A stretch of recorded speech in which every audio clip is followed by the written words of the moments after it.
All right, today's lesson is on rate of change. This is just a review of what you did in 6th grade, 7th grade. Yesterday, unfortunately, we had a lot of binder snapping in the video, which got kind of annoying. But I'm glad we kind of started a little late today. So this is my last class, rate of change. So first of all, we have a definition. What is rate of change? It's a ratio that shows how one variable changes with respect to another. Typically, when we say ratio, we mean something that's written as a fraction. On a linear graph, this is called the slope of the line. Slope is basically a measurement of how slanted your line is. As we go on, we have some more writing. We have in the category of slope. Slope is written as a ratio of the vertical change, which we call rise, to the horizontal change, which we call the run, between any 2 points on the line. So if you have a line going in any direction, any 2 points anywhere on it will always be related to each other by the same exact slope. This remains constant for any 2 points on the same line. Constant means that it never changes. Slope is written as a fraction in simplest form. This is very, very, very important to do because I've already been grading this assignment from the other classes, and the first biggest mistake is that students are not simplifying their fractions. Now, if you're not good at simplifying, or maybe your times tables have some gaps, I'm going to highly recommend using a calculator. Just type in your final answer and press enter. And if it can be simplified, the calculator will simplify it for you automatically. So that's one way to check your answers before you turn them in. Because too many people are missing these really easy problems today because they're not simplifying their fractions. Now the next big idea we need to get into, and I'm going to go ahead and switch the notes over once it seems like most people are done writing. Got a few more still writing. So let's go ahead and get into the next part. So I'm going to go to a clean set of notes now, or cleaner. All right, because I don't want to write all that stuff before because I'm lazy. All right, so types of slope now. We're going to draw some pictures in here and make this a little bigger. First type of slope that we're going to see that is the most common is when you have a line that increases from left to right. This would be called a positive slope, or be described as a positive slope. Remember that we always read graphs from left to right. Another important trick you're going to need for today, or tip, more like it, is that you have to read graphs from left to right. There will be times when they ask you to read them backwards, but when you write your answer for slope, always consider it from the perspective of reading it from left to right. That'll make more sense when we get into today's lesson. Next one we're going to have is a line that comes down in the decreasing fashion. That would be what we call a negative slope.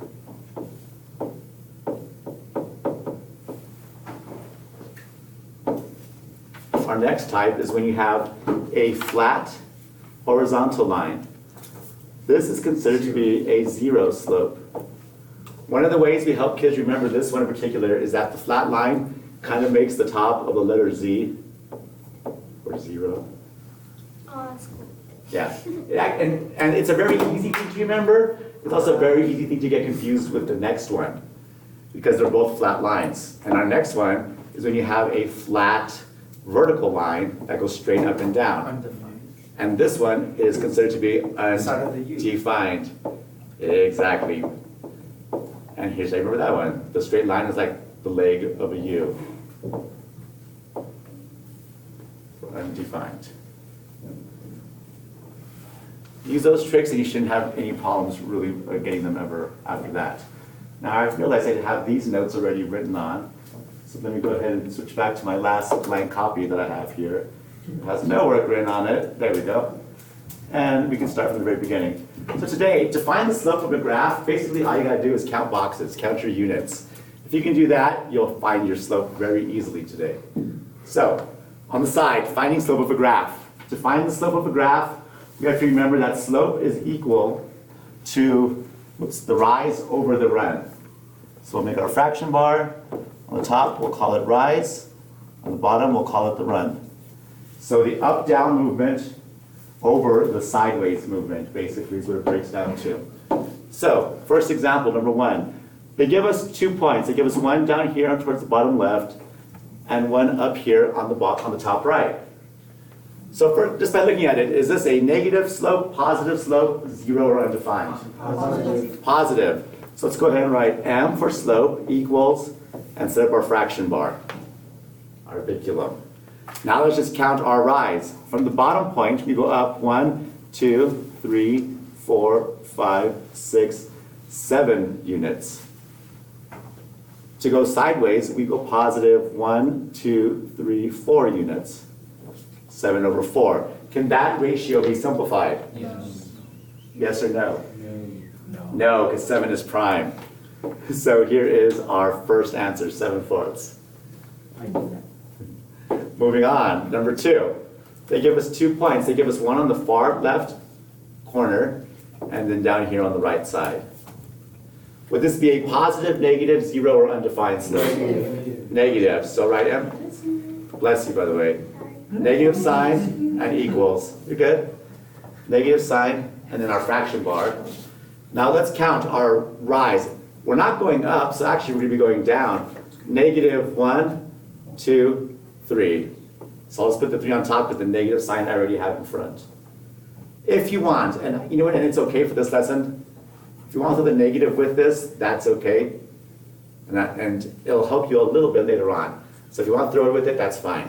The bottom over is still going to be positive. We're going to go down, over 1, 2, 3, 4, 5, 6, 7, 8, 9. Can this be simplified? Yes. To what? 1/3. To negative 1/3. And you can see this really easy in our graph. If you take your first point on the left, go down 1 over 3, you get to the next point on the graph. Down 1 over 3, you get to the next point on the graph, and so on and so forth. So negative 1/3 is the correct answer, simplified. If you give me negative 3/9, I would consider it incorrect, because the instructions are to always simplify. So you would be out of compliance with following instructions. Let's go on. Yes, question. What about 3 over negative 9? 3 over negative 9, that would still give you a negative 1/3. Okay. As long as only one number is negative, the whole thing will still be negative. What happens if they're both negative? Then it's positive? Yes, remember that, because that is going to happen on your assignment, and that's where the next bunch of mistakes were made, where students were not considering that negative divided by negative also give you a positive. Number 3, we have a flat line that goes from left to right. So in other words, it's a flat horizontal line. We got 2 points for us here. Any ideas what kind of slope this would be? A 0 slope. And we can prove it mathematically really quick. Let's take our rise and our run. How much do we rise or run from the first point to the next point? 0. And then we would run over 1, 2, 3, 4 squares. If 0 is in your numerator, then you automatically have a 0 slope. So you can just say slope equals 0 and then move on with your life.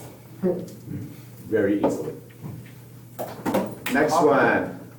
Now we have a vertical line with a point on the bottom and one just above the x-axis. So what kind of slope would we have here? Undefined. Yes, it would be undefined.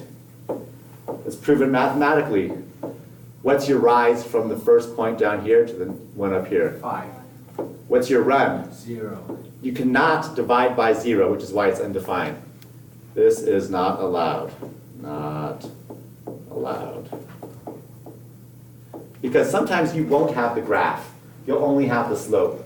So if you want to identify what kind of line you're going to get, if you can recognize that a 0 on the bottom means undefined, and a 0 on the top means 0 only, because there is a difference, you'll be all right.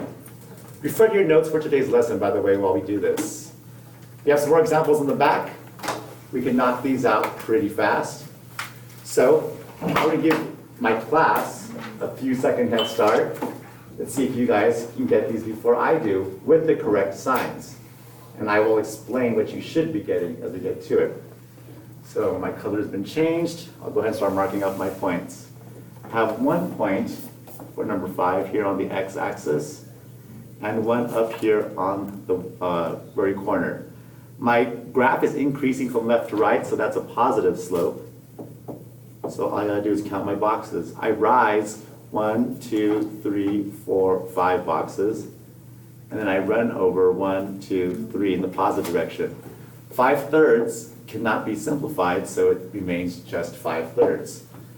Make sure to leave your fractions improper if they become improper. Do not try to make them into mixed fractions.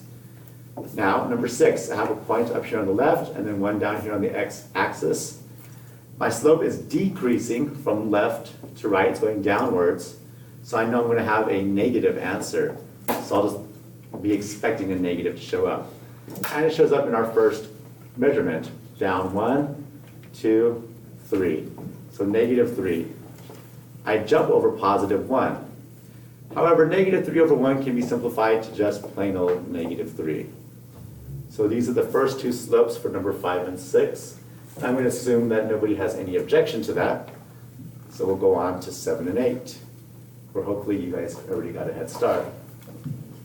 For number 7, I have a line that increases from this bottom left point up to this upper right point. So my slope is going to be positive. If I count the rise, 1, 2, 3, 4. If I count the run, it's 1, 2. If I stop there, I would be incorrect because this has not been simplified. 4 divided by 2, or 4 over 2, simplifies to just a positive 2. So there's my final answer for number 7. For number 8, I have a point up here on the upper left side and one down here on the right side of on the x-axis. It's going downwards from left to right, so that means I'm going to have a negative slope. Actually, I'll take my negative sign off and just wait to put it in my number. So I know I'm going to have a negative slope. I'm going to have a negative 1, 2, 3, 4. And then I should run over 1, 2, 3, 4. Negative 4 divided by a positive 4 gives me an answer of negative 1. And that's what it simplifies down to. I'll ask the class, are there any questions about these ones so far? I think everyone's verifying my answers, so we'll go on to the next ones. Number 9 and 10. For number 9, we have a point right here on the y-axis and one down here in the fourth quadrant. It's going downwards from left to right, which means I'm going to have a negative slope. So I should see a negative number somewhere in here. I'm going to fall instead of rise 1, 2, 3 units. That's negative 3. Then I'll run over positive 1, 2, 3, 4 units. Negative 3/4 cannot be simplified, so there's my final answer. For number 10, I have a point up here on the y-axis and one down here in the fourth quadrant again. Going downwards means I will have a negative slope, so I should be expecting that. I have to move down 1, 2, 3, 4, 5, so that's negative 5. And I go over 1, so this could be simplified just as negative 5. Bless you. Thank you. Moving on to our next problems. I think we're in the last group. Excuse me. 11 and 12. So for 11, we have this line that is perfectly vertical. So I'll ask the class, when we have a vertical line, what kind of slope do we get? Undefined. Undefined, very good. And here's our U for undefined, in case you forget the little trick. Number 12, we have points on the y-axis down here and one over here in the upper fourth quadrant. It's rising from left to right, it's going upwards, so that's going to be a positive slope. It's going up 1, 2 units by 1, 2, 3 units. So my slope is just 2/3. That cannot be simplified anymore. And then I think we have the last two now, so let me switch this color out. Or somewhere we're getting close to it. I've still got quite a few more, we'll be here forever. All right, so number 13, we have a point over here on the y-axis, one in the first quadrant. It's rising, so we should have a positive slope. Rises up 1, runs over 1, 2, 3, 4. 1/4 cannot be simplified, so there's our slope there. Number 14, have a point on the y-axis, one down here in the first quadrant. It's going downwards, which means I'm going to have a negative slope, so I should see a negative answer. It's going down 1, 2, that's negative 2, and it jumps over 1, 2, 3, 4. Negative 2/4 can't be simplified to negative 1/2. So there's my negative sign and there's my simplified version. Two steps I had to do to get the right answer. For the final two, thankfully, number 15, I have a point down here in the third quadrant, one up here in the first quadrant. It's a rising slope, so it's positive. Positive 1, 2, over 1, 2, 3, 4, 5, 6. Simplifies to positive 1/3. And then my final one, and I'll ask the class, I have this horizontal line. Zero. It will be a 0 slope. All right, so there is our notes for today. Let's talk about our assignment now to make sure we fully understand what is being asked. Because like I said, I did grade most of these from today, and there were a lot of basic, simple mistakes. Yes. So let's take number 2, for example. They want us to calculate the slope from the first point to the second point, and they want you to go in the order they gave you. So for number 2, they want us to go from point F to point C. So looking at my grid up here, I see point F is up here, and then point C is down over here. Now, there's a couple of ways to approach this that you should think about it. We always read graphs from left to right. Although they want us to go from point F to point C in this direction, our line can really be considered as a line that goes in both directions. So first of all, we can tell that if we go from left to right, we should have a positive slope in our final answer. All right, so let's do it the way they asked us. Let's go from F to C and see what happens. So if I go from F to C, I will have to drop down -1, -2, -3, which sounds suspicious because I thought I was going to have a positive slope. But then let's do our second part. Once we've dropped down 3, we have to now go in the negative direction, -1, 2, 3, 4, 5, 6, and then 7. And what is a negative divided by a negative?